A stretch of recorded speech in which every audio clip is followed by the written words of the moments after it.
मोठ।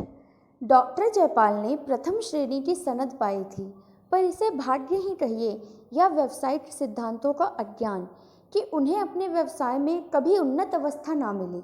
उनका घर संकरी गली में था, पर उनके जी में खुली जगह में घर लेने का विचार भी ना आया। औषधालय की अलमारियाँ, शीशियाँ और डॉक्टरी यंत्र आदि भी साफ सुथरे ना थे। मितव्ययिता के सिद्धांत का वह अपनी घरेलू बातों में भी ध्यान रखते थे। लड़का जवान हो गया, पर अभी उसकी शिक्षा का प्रश्न सामने ना आया था। सोचते थे कि इतने दिनों तक पुस्तकों से सर मारकर मैंने ऐसी कौन सी बड़ी संपत्ति पाली जो उसके पढ़ाने लिखाने में हजारों रुपए बर्बाद करूं।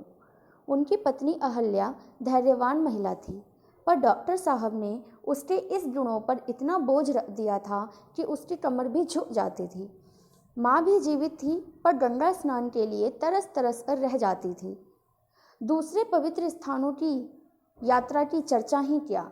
इस क्रूर मितव्ययिता का परिणाम यह था कि घर में सुख और शांति का नाम न था। अगर कोई मद फुटअल थी तो वह थी बुढ़िया महरी जगिया। उसने डॉक्टर को गोद में खिलाया था और उसे इस घर में ऐसा प्रेम हो गया था कि सब प्रकार की कठिनाइयाँ झेलती थी, पर टलने का नाम न लेती थी। डॉक्टर साहब डॉक्टरी आई की कमी कपड़े और शक्कर के कारखानों में हिस्से लेकर पूरा करते थे। आज संयोगवश बम्बई कारखाने ने उनके पास वार्षिक लाभ का 750 रुपये भेजे। डॉक्टर साहब ने बीमा खोला, नोट गिने, डाकिये को विदा किया, पर डाकिये के पास रुपए अधिक थे। बोझ से दबा जाता था। बोला, हुजूर रुपए ले लें और मुझे नोट दे दें तो बड़ा एहसान होगा, बोझ हल्का हो जाएगा। डॉक्टर साहब डाकिये को प्रसन्न रखा करते थे, उन्हें मुफ्त दवाइयाँ भी दिया करते थे।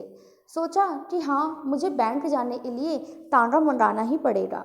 क्यों ना बिन कौड़ी के उपकार वाले सिद्धांत से काम लूँ। रुपए गिनकर एक थैली में रख दिए और सोच ही रहे थे कि चलूँ उन्हें बैंक में रखता जाऊँ कि एक रोगी ने बुला भेजा। ऐसे अवसर यहाँ कदाचित ही आते थे। यद्यपि डॉक्टर साहब को बक्स पर भरोसा ना था, पर विवश होकर थैली बक्स में रखी और रोगी को देखने के लिए चले गए। वहाँ से लौटे तो 3 बज चुके थे। बैंक बंद हो चुका था। आज रुपए किसी भी तरह से जमा नहीं हो सकते थे। प्रतिदिन की भांति औषधालय में बैठ गए। 8 बजे रात को जब घर के भीतर जाने लगे तो थैली को घर ले जाने के लिए बक्स से निकाला। थैली कुछ हल्की मालूम पड़ रही थी। तत्काल उसे दवाइयों के तराजू पर तोला। होश ही उड़ गए। पूरे 500 रुपये कम थे। विश्वास न हुआ। थैली खोलकर रुपए गिनने लगे। 500 रुपये कम निकले। विक्षिप्त अधीरता के साथ बक्स के दूसरे खानों को टटोला, परंतु व्यर्थ। निराश होकर एक कुर्सी पर बैठ गए और स्मरण शक्ति को एकत्र करने के लिए आंखें बंद कर दी और सोचने लगे, मैंने रुपए कहीं अलग तो नहीं रखे? डाकिये ने रुपए कम तो नहीं दिए? मैंने गिनने में भूल तो नहीं की? मैंने 25-25 रुपए की गड्डियाँ लगाई थी। पूरी 30 गड्डियाँ थी, खूब याद है। मैंने एक एक गड्डी गिनकर थैली में रखी। स्मरण शक्ति मुझे धोखा नहीं दे रही। सब मुझे ठीक ठीक याद है। बक्स का ताला भी बंद कर दिया था, किंतु अब समझ में आ गया। कुंजी मेज पर ही छोड़ दी। जल्दी के मारे मैं उसे जेब में रखना भूल गया था। वह अभी तक मेज पर ही पड़ी है। बस यही बात है, कुंजी जेब में डालने की याद नहीं रही। परंतु ले कौन गया? बाहर दरवाजे बंद थे। घर में धरे हुए रुपए कोई कैसे छुएगा? आज तक तो ऐसा कभी नहीं हुआ। अवश्य ये किसी बाहरी आदमी का काम है। हो सकता है कि कोई दरवाज़ा खुला रह गया हो, कोई दवा लेने आया हो, कुंजी मेज पर पड़ी देखी और बक्स खोलकर रुपए निकालकर ले गया। इसी से मैं रुपए नहीं लिया करता था। कौन ठिकाना डाकिये की ही करतूत हो। बहुत संभव है उसने मुझे बक्स में थैली रखते हुए देखा भी था। रुपए जमा हो जाते तो मेरे पास पूरे 1000 रुपये हो जाते। ब्याज जोड़ने में सरलता होती। क्या करूं? पुलिस को खबर दूं? व्यर्थ बैठे बिठाए उलझन मोल लेनी है। टोले भर के आदमियों के दरवाजे पर भीड़ होगी। 10-5 आदमियों को गालियां खानी पड़ेगी और फल कुछ भी नहीं निकलेगा। तो क्या धीरज धरकर बैठा रहूं? कैसे धीरज धरूं? यह कोई सेंत मेंत मिला धन थोड़ा ही था। हराम की कौड़ी होती तो समझता कि जैसे आई वैसे गई। यहाँ तो एक एक पैसा अपने पसीने का है। मैं जो इतनी मितव्ययिता से रहता हूँ, इतने कष्ट से रहता हूँ, कंजूस प्रसिद्ध हूँ, घर के आवश्यक व्यय में भी काट छाँट करता हूँ, क्या इसलिए कि किसी उच्च के लिए मनोरंजन का सामान जुटाऊं? मुझे रेशम से घृणा नहीं, न मेवे ही अरुचिकर हैं, न आजीर्ण का रोग है कि मलाई खाऊं और अपच हो जाए, न आंखों की दृष्टि कम है कि थिएटर और सिनेमा का आनंद न उठा सकूं। मैं सब ओर से अपने को मारे रहता हूँ, इसलिए तो कि मेरे पास 4 पैसे बच जाएं, काम पड़ने पर किसी के आगे हाथ न फैलाना पड़े, कुछ जायदाद ले सकूं और नहीं तो अच्छा घर ही बनवा लूं।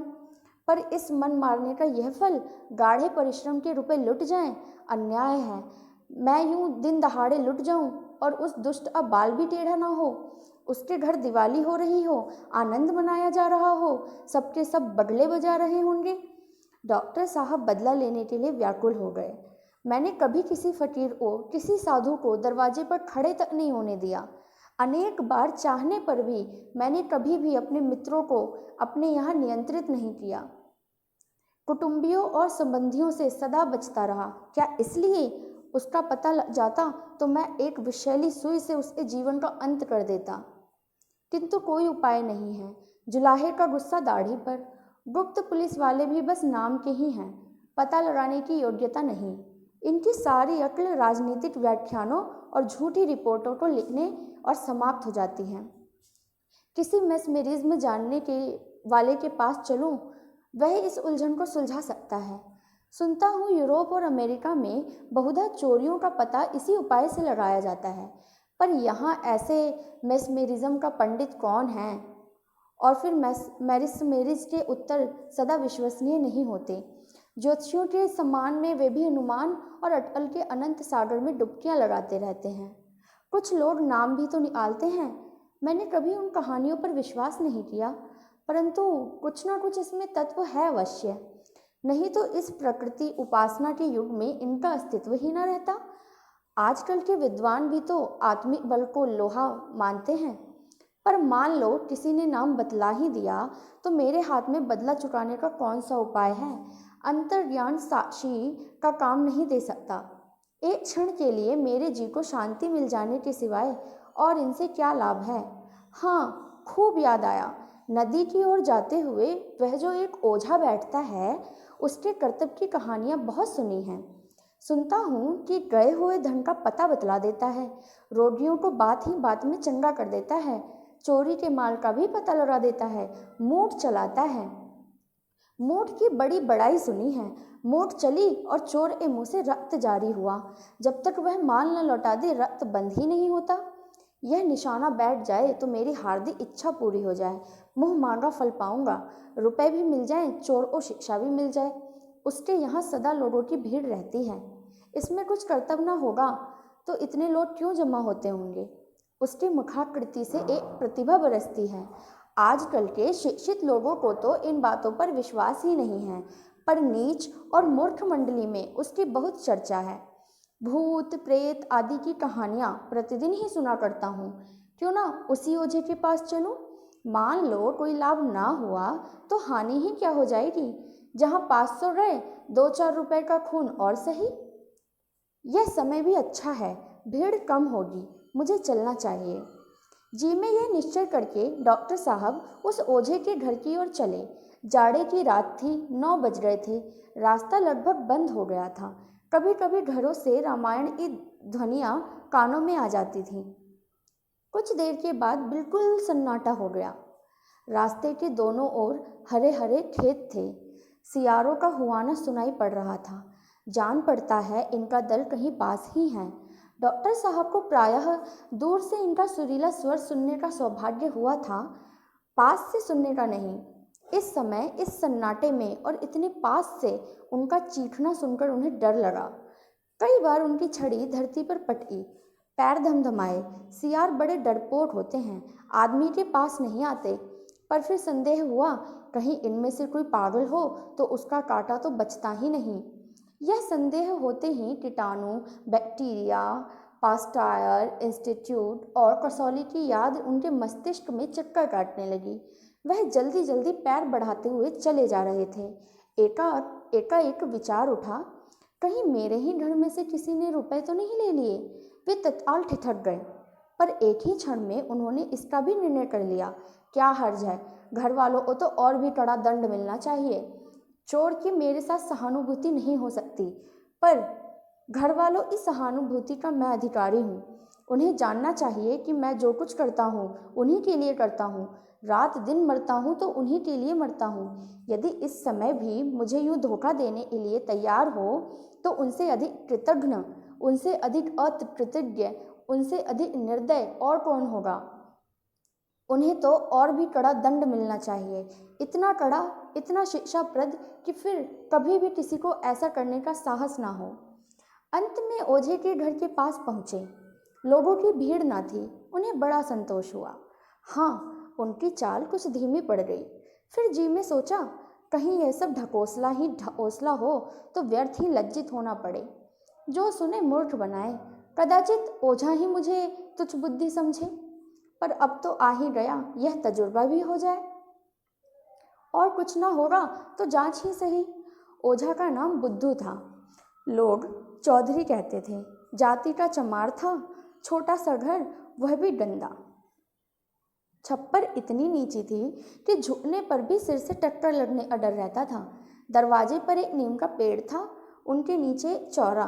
नीम के पेड़ पर एक झंडी लहराती थी। चौरा पर मिट्टी के सैकड़ों हाथी सिंदूर से रंगे हुए खड़े थे। कई लोहे के नोकदार त्रिशूल भी गड़े हुए थे, जो मानो इन मंदगति हाथियों के लिए अंकुश का काम दे रहे हों। 10 बज चुके थे। बुद्धू, जो एक काले रंग का तोंदीला और रौबदार आदमी था, एक फटे हुए टाट पर बैठा हुआ नारियल पी रहा था। बोतल और गिलास भी सामने रखे हुए थे। बुद्धू ने डॉक्टर साहब को देखकर तुरंत बोतल छिपा दी और नीचे उतरकर सलाम किया।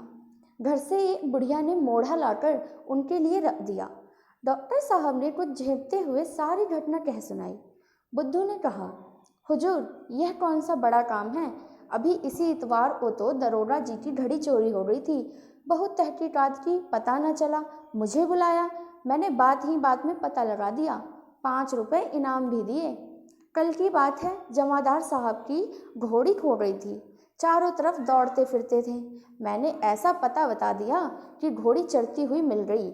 इसी विद्या की बदौलत हुजूर हुक्काम सभी मानते हैं। डॉक्टर को दरोगा और जमादार की चर्चा न रुचि लगी। इन सब गवारों की आंखों में जो कुछ है वह दरोगा और जमादार ही हैं। बोले, मैं केवल चोरी का पता लगाना नहीं चाहता, मैं चोर को सजा भी देना चाहता हूँ। बुद्धू ने एक क्षण के लिए आंखें बंद की, जमाइयाँ ली, चुटकियाँ बजाई और फिर कहा, यह घर ही के किसी आदमी का काम है। डॉक्टर, कुछ परवाह नहीं, कोई भी हो, बुढ़िया। पीछे से तो कोई बात बने या बिगड़ेगी तो हुजूर हम ही को बुरा कहेंगे। डॉक्टर, इसकी तुम चिंता ना करो, मैंने खूब सोच विचार लिया है। बल्कि अगर घर के किसी आदमी की शरारत है तो मैं उसके साथ और भी कड़ाई करना चाहता हूँ। बाहर का आदमी मेरे साथ छल करे तो क्षमा के योग्य है, पर घर के आदमी को मैं किसी भी प्रकार से क्षमा नहीं करूँगा। बुद्धू, तो हुजूर क्या चाहते हैं? डॉक्टर, बस यही कि मेरे रुपए मिल जाएं और चोर किसी बड़े से कष्ट में पड़ जाए। बुद्धू, मूठ चला दूं? बुढ़िया, ना बेटा, मूठ के पास ना जाना, ना जाने कैसी पड़े कैसी ना पड़े। डॉक्टर, तुम मूठ चला दो, इसका जो कुछ भी मेहनत आना होगा मैं देने को तैयार हूँ। बुढ़िया, बेटा मैं फिर कहती हूँ, मूठ के फेरे में मत पड़ो। कोई जोखिम की बात आ पड़ेगी तो वही बाबूजी फिर तेरे सिर होंगे और तेरे बनाए कुछ नहीं बनेगी। क्या जानता नहीं मूठ का उतार कितना कठिन है। बुद्धू, हाँ बाबूजी, फिर एक बार अच्छी तरह सोच लीजिए। मूठ तो मैं चला दूंगा, लेकिन उसको उतारने का जिम्मा मैं नहीं ले सकता। डॉक्टर, अभी कह तो दिया, मैं तुम्हें उतारने को ना कहूँगा, चलाओ तो। बुद्धू ने आवश्यक सामान की लंबी तालिका बनाई।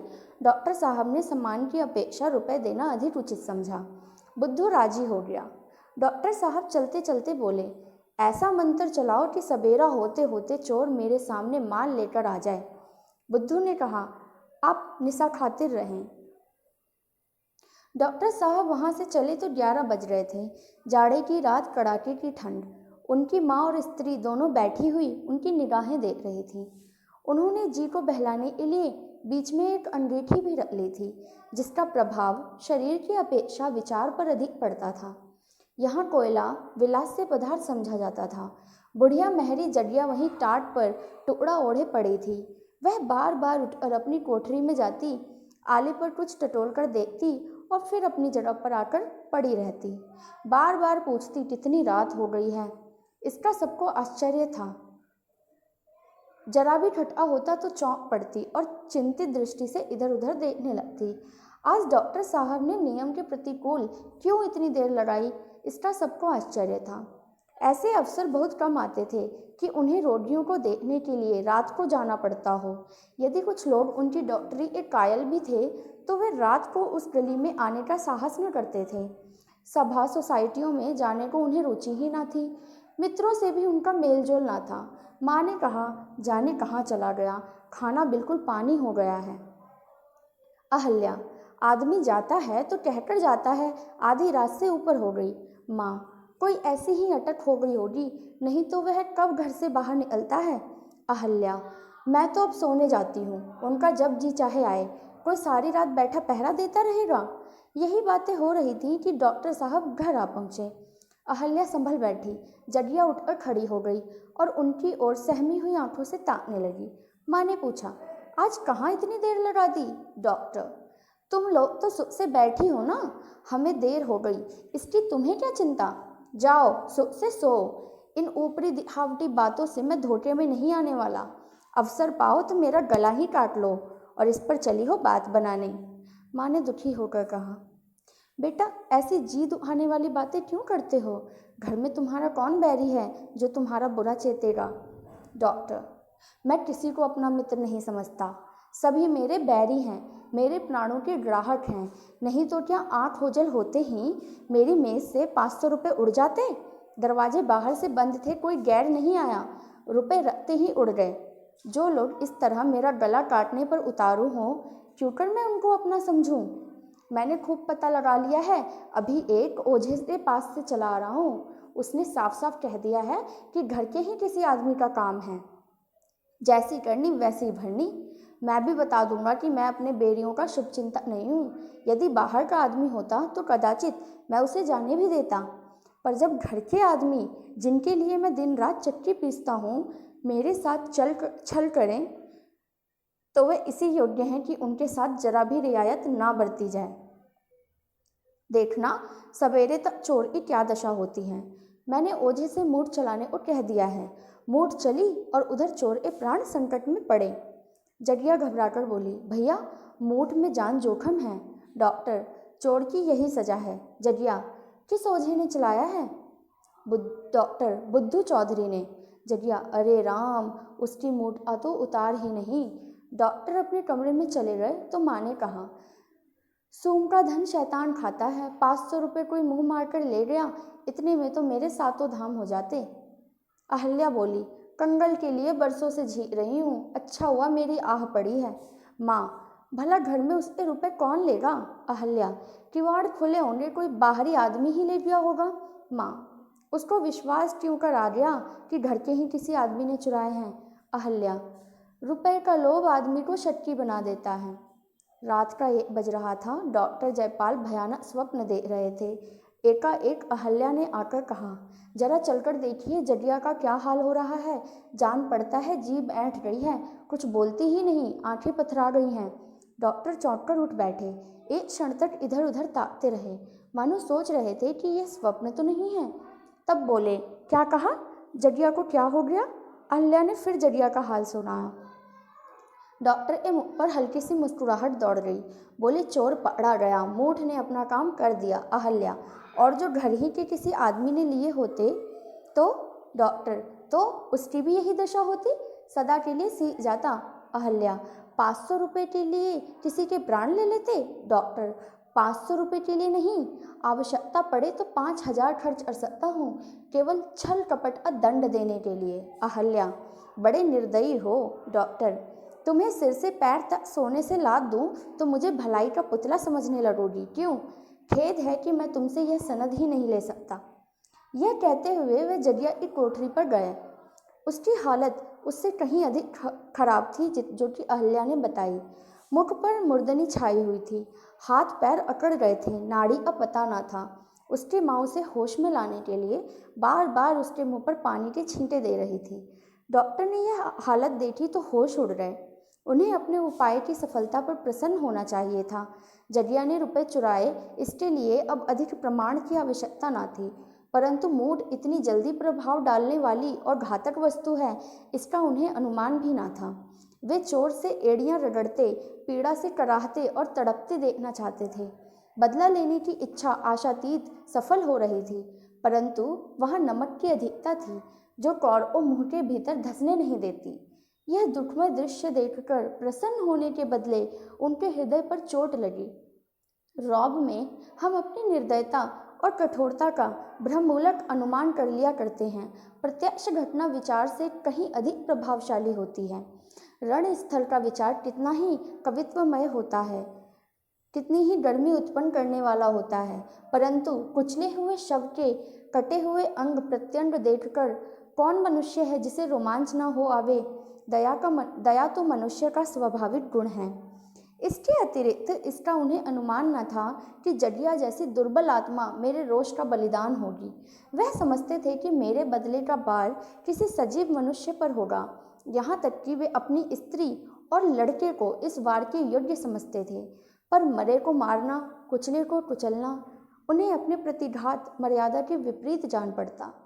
जगिया का यह काम क्षमा का योग्य था। जिसे रोटियों के लाले हों, कांक्षा का भवन सदा अंधकारमय रहा हो, जिसकी इच्छाएं कभी पूरी न हुई हों, उसकी नीयत बिगड़ जाए तो आश्चर्य की क्या बात है। वे तत्काल औषधालय में गए। होश में लाने वाली जो अच्छी अच्छी औषधियाँ थीं, उनको मिलाकर एक मिश्रित नई औषधि बना दी, जगिया के गले में उतार दी। कुछ लाभ न हुआ। तब विद्युत यंत्र ले आए और उसकी सहायता से जगिया को होश में लाने का प्रयत्न करने लगे। थोड़ी देर में जगिया की आंखें खुल गई। उसने सहमी हुई दृष्टि से डॉक्टर को देखा, जैसे लड़का अपने अध्यापक की छड़ी की ओर देखता है, और उठे हुए स्वर में बोली, हाय राम, कलेजा फूका जाता है। अपने रुपए ले ले, आले पर एक हांडी में उसी में रखे हुए हैं। मुझे अंगारों से मत जला। मैंने तो यह रुपए तीरथ करने के लिए चुराए थे। क्या तुझे तरस नहीं आता? मुट्ठी भर रुपयों के लिए मुझे आग में जला रहा है। मैं तुझे ऐसा काला न समझती थी। हाय राम। यह कहते कहते वह फिर मूर्छित हो गई। नाड़ी बंद हो गई, ओठ नीले पड़ गए, शरीर के अंगों में खिंचाव होने लगा। डॉक्टर ने दीन भाव से अहल्या की ओर देखा और बोले, मैं तो अपने सारे उपाय कर चुका, अब इसे होश में लाना मेरी सामर्थ्य के बाहर है। मैं क्या जानता था कि यह अभागी मूठ इतनी घातक होगी। कहीं इसकी जान पर बनाई तो जीवन भर पछताना पड़ेगा। आत्मा की ठोकरों से कभी छुटकारा न मिलेगा। क्या करूं, बुद्धि कुछ काम ही नहीं करती। अहल्या, सिविल सर्जन को बुलाओ, कदाचित वह कोई अच्छी दवा दे दे। किसी को जानबूझकर आग में ढकेलना नहीं चाहिए। डॉक्टर, सिविल सर्जन इससे अधिक और कुछ नहीं कर सकता जो मैं कर चुका। इस घड़ी इसकी दशा और गिरती जाती है। न जाने हत्यारे ने कौन सा मंत्र चला दिया। उसकी माँ मुझे बहुत समझाती थी, पर मैंने क्रोध में उसकी एक भी बात नहीं सुनी। माँ, बेटा, तुम उसी को बुलाओ जिसने मंत्र चलाया है, पर क्या किया जाए, कहीं मर गई तो हत्या सिर पर पड़ेगी, कुटुंब को सदा सताएगी। 2 बज रहे थे। ठंडी हवा हड्डियों में चुभी जाती थी। डॉक्टर लंबे पांवों बुद्धू चौधरी के घर की ओर चले जाते थे। इधर उधर व्यर्थ आंखें दौड़ाते थे कि कोई हुक्का या तांगा मिल जाए। उन्हें मालूम होता था कि बुद्धू का घर बहुत दूर हो गया है। कई बार धोखा हुआ, कहीं रास्ता तो नहीं भूल गया। कई बार इधर आया हूँ, यह बाग तो कभी नहीं मिला। लेटर बॉक्स भी सड़क पर कभी नहीं देखा। यह पुल तो कदापि ना था। अवश्य राह भूल गया हूँ। किससे पूछूं? वे अपनी स्मरण शक्ति पर झुंझलाते हुए उसी ओर थोड़ी दूर तक दौड़े। पता नहीं दुष्ट इस समय मिलेगा भी या नहीं। शराब में मस्त पड़ा होगा। कहीं इधर बेचारी चल ना बसी हो। कई बार इधर उधर घूम जाने का विचार हुआ, पर अंत प्रेरणा ने सीधी राह से हटने ना दिया। यहाँ तक कि बुद्धू का घर दिखाई पड़ा। डॉक्टर जयपाल की जान में जान आई। बुद्धू के दरवाजे पर जाकर जोर से कुंडी खटखटाई। भीतर से कुत्ते ने असभ्यतापूर्ण उत्तर दिया, पर किसी आदमी का शब्द न सुनाई पड़ा। फिर जोर जोर से किवाड़ खटखटाए। कुत्ता और भी तेज पड़ा। बुढ़िया की नींद टूटी। बोली, यह कौन इतनी रात रे किवाड़ तोड़े डालता है? डॉक्टर, मैं हूँ, जो कुछ देर हुई तुम्हारे पास आया था। बुढ़िया ने बोली पहचान ली, समझ रही इनके घर किसी आदमी पर विपद पड़ी, नहीं तो इतनी रात को क्यों आता। पर अभी तो बुद्धू ने मूठ चलाई ही नहीं, असर कैसे हुआ? समझती थी तब न मानी, खूब फंसे, उठकर कुप्पी जलाई और उसे लिए बाहर निकली। डॉक्टर साहब ने पूछा, बुद्धू चौधरी सो रहे हैं, जरा जगा दो। बुढ़िया, ना बाबूजी, इस वक्त मैं न जगाऊंगी, मुझे कच्चा ही खा जाएगा। रात को लाट साहब भी आवे तो भी नहीं उठता। डॉक्टर साहब ने थोड़े शब्दों में ही पूरी घटना सुनाई और बड़ी नम्रता के साथ कहा कि बुद्धू को जगा दें। इतने में बुद्धू अपने आप ही बाहर निकल गया और आंखें मलता हुआ बोला, कहिए बाबूजी, क्या हुक्म है? बुढ़िया ने चिढ़कर कहा, तेरी नींद आज कैसे खुल गई? मैं जगाने गई तो मुझे ही मारने उठता। डॉक्टर, मैंने सब माजरा बुढ़िया से कह दिया है, इसी से पूछ लो। बुढ़िया, कुछ नहीं, तूने मूठ चलाई थी, रुपए इनके घर की मेहरी ने लिए हैं, अब वह तब हो रहा है। डॉक्टर, बेचारी मर रही है, कुछ ऐसा उपाय करो कि उसके प्राण बच जाएं। बुद्धू, यह तो आपने बुरी सुनाई, मूठ को फेरना सहज नहीं है। बुढ़िया, बेटा, जान जोखिम है, क्या तू जानता नहीं? कहीं उल्टे फेरने वाले पर ही पड़ जाए तो जान बचाना कठिन हो जाता है। डॉक्टर, अब इतनी जान तुम्हारे ही बचाए बचेगी, इतना धर्म करो। बुढ़िया, दूसरे की जान की खातिर कोई अपनी जान गाढ़े में डालेगा?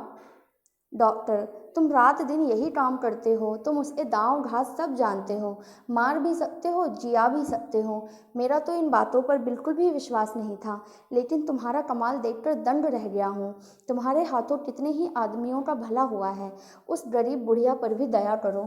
बुद्धू का कुछ पसीजा, पर उसकी माँ मामलेदारी में उससे कहीं अधिक चतुर थी।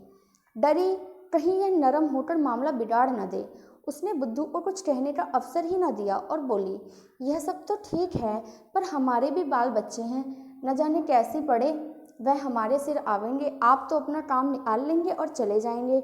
मूठ फेरना हंसी नहीं है। बुद्धू, हाँ बाबूजी, काम बड़े जोखिम का है। डॉक्टर, काम जोखिम का हो तो मुफ्त कौन करवाना चाहता है? बुढ़िया, आप बहुत देंगे तो 150 रुपये देंगे, इतने में हम कितने दिन खा लेंगे? मूठ फेरना सांप के बिल में हाथ डालना है, आग में कूदने के बराबर है। भगवान की ऐसी ही निगाह हो तो जान बचती है। डॉक्टर, तो माताजी, मैं तुमसे बाहर तो नहीं होता हूँ, जो कुछ तुम्हारी मर्जी हो वो कहो, मुझे उस गरीब की जान बचानी है। यहाँ बातों में देर हो रही है, वहाँ मालूम नहीं उसका क्या हाल होगा। बुढ़िया, देर तो आप ही कर रहे हैं, आप बात पक्की कर दें तो यह आपके साथ चला जाए। आपकी खातिर यह अपनी जान जोखिम में डाल रहा है, दूसरा होता तो झट से इनकार कर देता। आपके मुलाहजे में पड़कर जानबूझकर जहर पी रही हूँ। डॉक्टर साहब को एक क्षण एक वर्ष जान पड़ता था। बुद्धू को इसी समय अपने साथ ले जाना चाहते थे, कहीं उसका दम निकल गया तो यह जाकर क्या बनाएगा। उस समय उनकी आंखों में रुपए का कोई मोल न था, केवल यही चिंता थी कि जगिया मौत के मुंह से निकल आए। जिस रुपए पर वह अपनी आवश्यकताएं और घरवालों की आकांक्षाएं निछावर करते, उसे दया के आवेश ने बिल्कुल तुच्छ बना दिया था। बोले, तुम ही बतलाओ अब मैं क्या करूं, पर जो कुछ कहना हो झटपट कह दो। बुढ़िया, अच्छा तो 500 रुपये दीजिए, इससे कम में काम ना होगा। बुद्धू ने माँ की ओर आश्चर्य से देखा और डॉक्टर मूर्छित से हो गए और निराशा से बोले, इतना तो मेरे बूते के बाहर है, जान पड़ता है उसके भाग्य में मरना ही लिखा है। बुढ़िया, तो जाने दीजिए, हमें अपनी जान भार थोड़ी ही है, हमने तो आपके मुलाहिजे से इस काम का बीड़ा उठाया था। जाओ बुद्धू, सो जाओ। डॉक्टर, बूढ़ी माता, इतनी निर्दयता ना करो, आदमी का काम आदमी से ही निकलता है। बुद्धू, नहीं बाबूजी, मैं हर तरह से आपका काम करने को तैयार हूँ।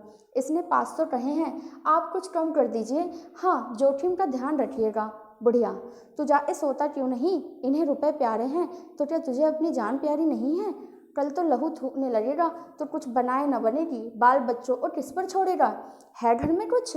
डॉक्टर साहब ने संकोच करते हुए 250 रुपये कह दिए। बुद्धू राजी हो गया, मामला तय हुआ। डॉक्टर साहब उसे साथ लेकर घर की ओर चले। उन्हें ऐसी आत्मिक प्रसन्नता कभी न मिली थी। हारा हुआ मुकद्दमा जीतकर अदालत से लौटते वक्त मुकद्दमेबाज भी इतना प्रसन्न न होगा। लपटे चले जाते थे, बुद्धू से बार बार तेज चलने को कहते, घर पहुँचे तो जडिया को बिल्कुल मरने के निकट पाया। जान पड़ता था कि यही सांस अंतिम सांस है। उनकी माँ और स्त्री दोनों आंसू भरे निराश बैठी हुई थी। बुद्धू को दोनों ने विनम्र दृष्टि से देखा। डॉक्टर साहब के आंसू भी रुक न सके।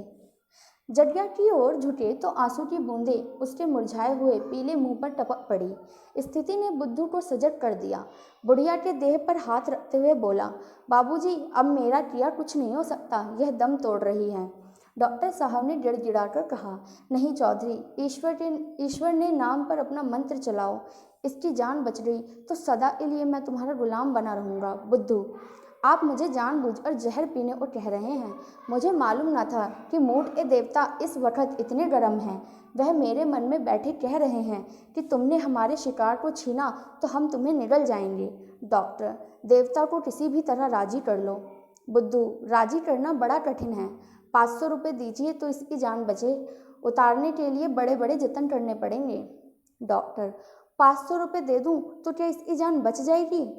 बुद्धू, हाँ, शर्तबद्ध कर। डॉक्टर ने बिजली की तरह लपटकर अपने कमरे में आए और 500 रुपये की थैली लाकर बुद्धू के सामने रख दी। बुद्धू ने विजय की दृष्टि से थैली की ओर देखा, फिर जडिया का सर अपनी गोद में रखकर उस पर हाथ फेरने लगा, कुछ बुदबुदाकर छू छू करता जाता। एक क्षण में उसकी सूरत डरावनी हो गई, लपटें सी निकलने लगी, बार बार अंगड़ाइयाँ लेने लगा। इसी दशा में बेसुरा गाना आरंभ किया, पर हाथ जडिया के सर पर ही था। अंत में कोई आधा घंटा बीतने पर जडिया ने आंखें खोल दी, जैसे बुझते हुए दिए में तेल पड़ गए। धीरे धीरे उसकी अवस्था सुधरने लगी। उधर कौवे की बोली सुनाई दी। जडिया एक अंगड़ाई लेकर उठ बैठी। 7 बजे थे। जडिया मीठी नींद से सो रही थी। उसकी आकृति निरोग थी। बुद्धू रुपयों की थैली लेकर अभी अभी गया था। डॉक्टर साहब की माँ ने कहा, बात की बात में 500 रुपये मार ले गया। डॉक्टर, ये क्यों नहीं कहती कि एक मुर्दे को जिया गया? क्या उसके प्राण का मूल्य इतना भी नहीं है? माँ, देखो आले पर 500 रुपये है या नहीं? डॉक्टर, नहीं नहीं, उन रुपयों को हाथ मत लगाना, उन्हें वहीं पड़े रहने दो। उसने तीर्थ करने के वास्ते लिए थे ना, अब वो इसी काम में लगेंगे। माँ, यह सब रुपये उसी के भाग के थे। डॉक्टर, उसके भाग के तो 500 ही थे, बाकी तो मेरे भाग के थे। उसकी बदौलत मुझे ऐसी शिक्षा मिली जो उम्र भर न भूलेगी। तुम मुझे अब आवश्यक कामों में मुट्ठी बंद करते हुए ना पाओगी।